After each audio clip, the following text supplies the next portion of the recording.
Hello guys, कैसे हैं आप सभी लोग। आशा करती हूँ आप सभी स्वस्थ होंगे, मस्त होंगे। दोस्तों, आज मैं फिर से आप लोगों के लिए एक कहानी लेके आई हूँ। कहानी है एक बूढ़ी माँ की। एक बेटे ने अपनी माँ को ले जाकर आश्रम छोड़ दिया। ये वही बेटा था इकलौता, जिसके लिए उस माँ ने हमेशा दुख तकलीफ उठाई, परेशानियों का सामना किया और इसको पाल पोस के बड़ा किया। और वही बेटा आज उस माँ को ले जाकर आश्रम में छोड़ आता है। उस आश्रम में भी रहने के लिए तैयार हो जाती है ताकि उसके बेटे को तकलीफ़ ना हो। उसको नहीं पसंद था कि उसकी माँ उसके साथ रहे, तो वो उसकी खुशी में खुश होके वो आश्रम में रहना चालू कर देती है। माँ रहने लगी और बस अपने बेटे को याद करती रही। बेटा साल भर में एक बार आता माँ से मिलने के लिए, या फिर कभी फ़ोन पे ही बात कर लेता और माँ से मिलने भी नहीं जा पाता था वो। और माँ बेचैन होती, तड़पती अपनी औलाद के खातिर, पर वो बेटा जैसे कि उसको भूल ही चुका था। अरसे बीत जाते हैं, कुछ समय निकलता है, फिर आश्रम से फ़ोन आता है उस लड़के के पास में और कहा जाता है कि बेटा जल्दी यहाँ पर आओ और अपनी माँ से आकर मिल लो, वो बहुत ज़्यादा सीरियस है। अपनी माँ के पास पहुँचा तो माँ अपनी आखिरी सांसें गिन रही थी।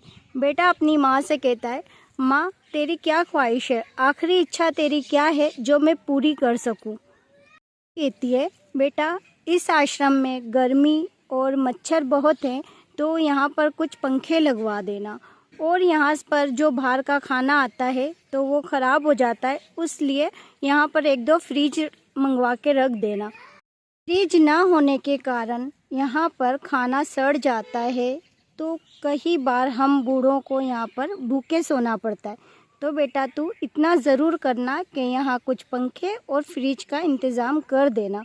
माँ की पूरी बात सुनता है और बात सुनने के बाद उसी माँ से सवाल करता है, माँ तूने अपनी पूरी ज़िंदगी यहाँ निकाल दी, जब तो तूने मुझसे कोई सवाल नहीं किया, कुछ मुझे नहीं कहा, और अब तेरा आखिरी टाइम चल रहा है तो तूने मुझे ये सब कहा। माँ ऐसा क्यों। माँ ने उसको पलट के जवाब दिया, बेटा मैंने भूख प्यास सब बर्दाश्त किया, पर कल को जब तेरे बेटे तुझे यहाँ छोड़ के जाएंगे तो तू ये सहन नहीं कर सकता। बस यही कारण था जो मैंने तुझे कहा कि तू ये सब लगवा दे। मुझे पता है कि तू ये नहीं सहन कर सकता, तू नहीं रह सकेगा यहाँ पर। दोस्तों, ये माँ की जो आखिरी लाइन थी, ये एक ऐसी मिसाल है उन लोगों के लिए जो अपने माँ बाप को छोड़ देते हैं, जो माँ बाप उनको बचपन से लेके जवानी तक के पाल पोस के बड़ा करते, उन्हीं लोगों को वो औलाद इस टाइम पे छोड़ के जाते जब उनका कोई सहारा नहीं होता है। लड़का हो लड़की हो, आज यही हो रहा है कि वो अपने माँ बाप की जिम्मेदारी नहीं उठा सकते।